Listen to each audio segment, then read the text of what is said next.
En 1945, por primera vez, las mujeres en Guatemala tienen la oportunidad de emitir el sufragio. Este derecho podía ser ejercido únicamente por aquellas que sabían leer y escribir. Fue en 1965 cuando este derecho se extendió tanto para alfabetas como analfabetas. No obstante, fue hasta 1985, luego de la creación de la actual Constitución Política de la República, que se estableció por primera vez en el artículo 4 del marco legal el reconocimiento del voto femenino. En ese año, de acuerdo con el Tribunal Supremo Electoral, el padrón electoral contaba con un total de 2.7 millones de ciudadanos inscritos, de los cuales únicamente el 39% eran mujeres. Además, 8 partidos presentaron candidatos a la presidencia del país, pero de esos 8, ninguno de los presidenciables era mujer. 25 instituciones, entre ellas nacionales e internacionales, combaten y hacen una lucha en contra del hambre. Estamos hablando específicamente del Pacto Hambre Cero, que entre luces y sombras ha dado resultado. Carolina, ¿estos resultados cuáles han sido? ¿Son buenos, son malos? ¿Cómo los ha visto las personas? ¿Cuál es la percepción, los expertos? Así es, Gladys. El Pacto Hambre Cero fue una de las banderas políticas de este gobierno para disminuir los índices de desnutrición en nuestro país, que ya los hemos hablado con anterioridad, y se establece una meta de reducir la desnutrición crónica en un 10% en para este año. En 4 años. 34 meses han pasado y se ha reducido 1.7% del hambre, cifra que quizá pueda ser insignificante para muchos. Sin embargo, es una cifra que en los últimos 15 años no se había logrado, ni siquiera disminuir los índices 2 puntos porcentuales. Entonces vemos que se establece una meta, se dan algunos avances. Sin embargo, es necesario que se continúen las políticas sociales para poder paliar un poco más el tema del hambre. Bueno, la meta para los próximos 10 años es reducir con este mismo pacto el 24% de la desnutrición. ¿Ustedes creen que esto se va a poder dar? ¿Alguno de ustedes que quiera? Yo lo que considero es que, bueno, yo estoy de acuerdo y se aplaude el tema del esfuerzo que se está haciendo para erradicar la desnutrición crónica y la desnutrición aguda. Pero hay un tema muy importante, es que estamos codependiendo de ayudas internacionales. Y aquí lo que habría que ver es si con el pasar de los años nosotros podemos como Estado ser autosuficientes para poder mantener este tipo de programas. Bueno, porque hoy por hoy se pretende ser son muchísimas organizaciones las que están colaborando con el tema del hambre cero. Y si bien es cierto, se ha reducido 1.7% en lo que va del programa, falta muchísimo. ¿Es una prioridad para el gobierno el tema del asignarle fondos? Porque una cosa es decir, es nuestra prioridad, nuestra bandera, y otra cosa es asignarle el dinero para que esto funcione. ¿Es una prioridad o no es una prioridad? Este año se asignaron, del presupuesto que hemos tenido desde hace 2 años, se asignaron cerca de 6.000 millones de quetzales a las diferentes instituciones, las cerca de 25 instituciones que ven este tema para implementar la política contra el hambre a través del Pacto Hambre Cero. Al momento se han ejecutado el 4% de estas. Se cuestiona 4.000 millones, perdón. Se cuestiona mucho el hecho de que se entreguen alimentos y las ejecuciones de ministerios como Desarrollo Social, que está incluido, sea muy baja, ¿verdad? Las ejecuciones del presupuesto. Pero es importante indicar que si en 10 años el gobierno se trazó una meta de disminuir la desnutrición en un 24%, en 34 meses no vemos un panorama muy alentador cuando no se ha reducido ni la mitad. Entonces, ¿tú querías agregar algo a eso? Sí, creo que también rescatando un poco lo que ha dejado este esfuerzo que se ha centrado en el Pacto Hambre Cero, cuando consultamos con, por ejemplo, la Procuraduría de los Derechos Humanos, ellos también nos informan, ¿verdad? Y nos dicen, lo bueno que ha dejado esto es que han creado una base de datos, algo que antes no existía, es decir, se tenía una leve noción de qué era lo que estaba pasando en el tema de desnutrición, pero a raíz del Pacto Hambre Cero se tiene una base de datos que nos permite identificar si está habiendo realmente un avance, un estancamiento o un retroceso en el tema de desnutrición.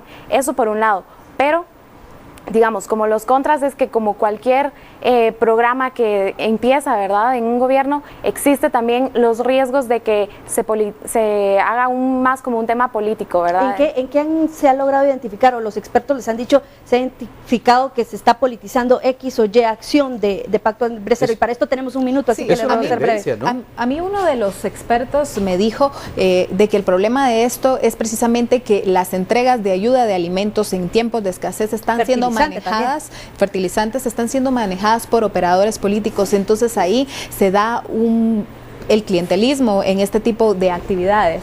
Hay que tomar en cuenta, yo quiero aportar algo que yo considero sumamente importante, y es que estos programas están atacando el efecto, no la causa. Y en consecuencia, lo que estamos haciendo, bueno, es rescatar un problema, de acuerdo, perfecto. Pero el problema es que la desnutrición parte porque no hay los recursos necesarios para poder mantener a estos niños. ¿Y cómo podemos entonces hacer sostenible que estemos rescatando a todos estos niños de la desnutrición, pero los futuros tampoco no tienen esa certeza de que vaya a haber, por ejemplo, un empleo digno para poder sostener Miguel, continuamos esta discusión en el siguiente bloque. La desnutrición y la mala alimentación es un problema que afecta a todos los guatemaltecos y a Guatemala como país. Al parecer, los programas sociales y las políticas de gobierno no se dan abasto. Pero finalmente sabemos que esto no se trata de números, así es que queremos escuchar qué es lo que se dice en la calle. Primero que nada, es por la poca oportunidad que tenemos de encontrar un trabajo, porque aquí en la capital podemos trabajar perfectamente, pero en el campo, yo soy cobanero, y en el campo es otra la situación que se vive, señor.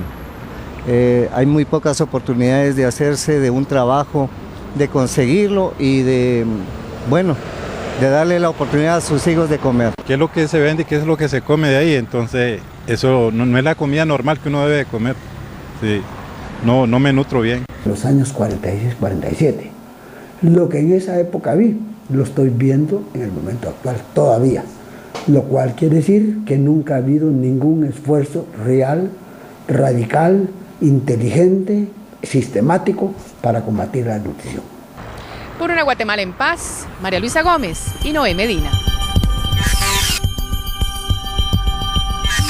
Según las últimas encuestas de condiciones de vida y de salud materno-infantil del Instituto Nacional de Estadística, hasta 2010, 5 de cada 10 guatemaltecos son pobres, otros 3 son extremadamente pobres. 1 de cada 2 niños y niñas en Guatemala padece desnutrición crónica incurable. Guatemala tiene la tasa más alta del continente en desnutrición y una de las más altas del mundo. La mayoría son niños y niñas indígenas. Este año se reportan más de 13.199 casos de desnutrición aguda, la más grave etapa de esta enfermedad.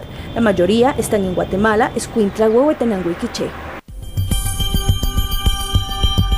Bueno, iniciamos este bloque dándole continuidad al tema que dejamos en el bloque anterior, y es el tema de que Salai nos planteaba de que se están atacando los efectos y no las causas. Miguel, ¿a qué se debe esto? Porque pareciera que no hay plata para asignarle a esto, pese a que es la prioridad estatal. Sí, nosotros hemos discutido aquí en esta tribuna los diferentes factores que hacen que una sociedad no salga del subdesarrollo.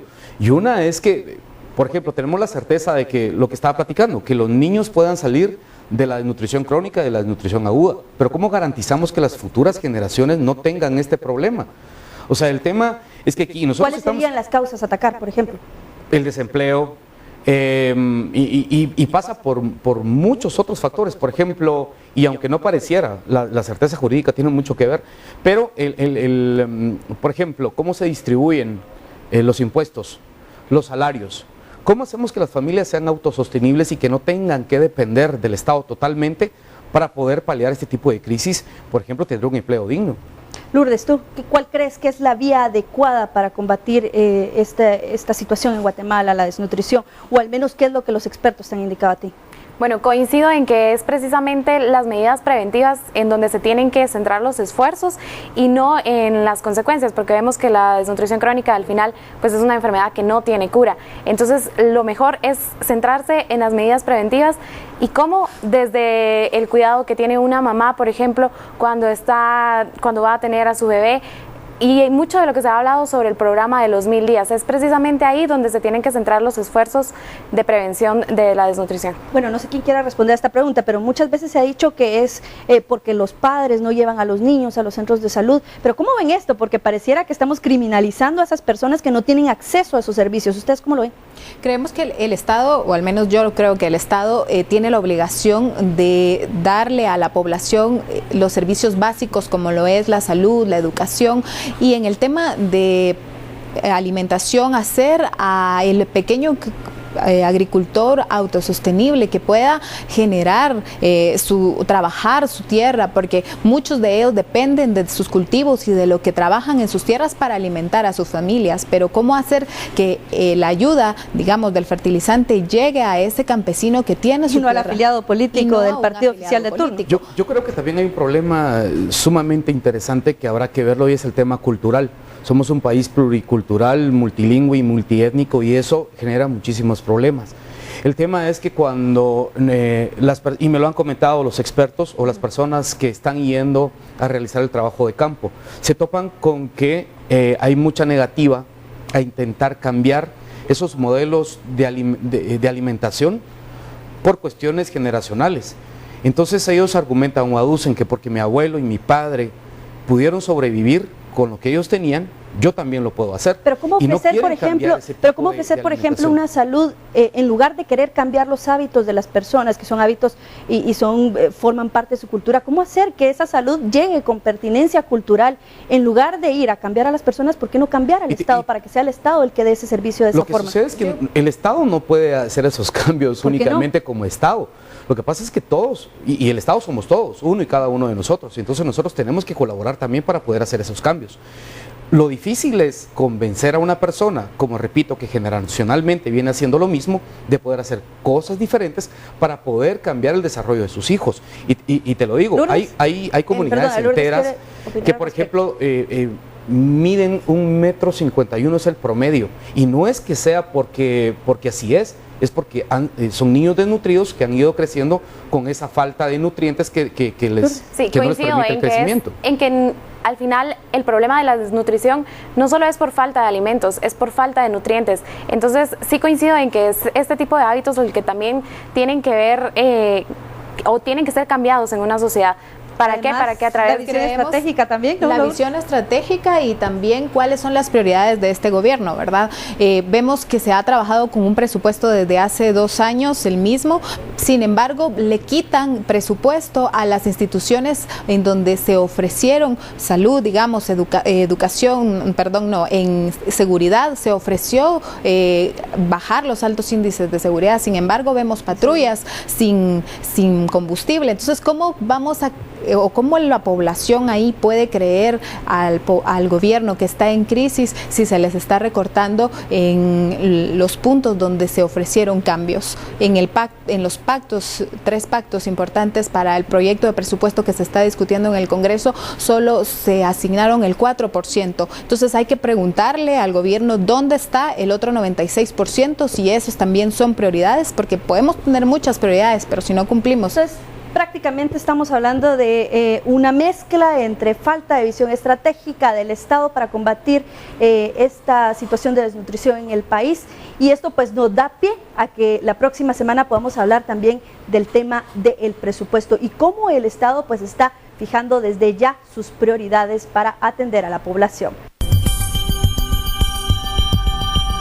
Y les cuento algo muy anticipadamente, también el Hospital Militar ya está empezando a entrar en el proceso de análisis para los militares. Siempre van a tener los servicios de médicos gratuitos y con todo, como siempre lo han tenido, pero se va a abrir el hospital para toda la población.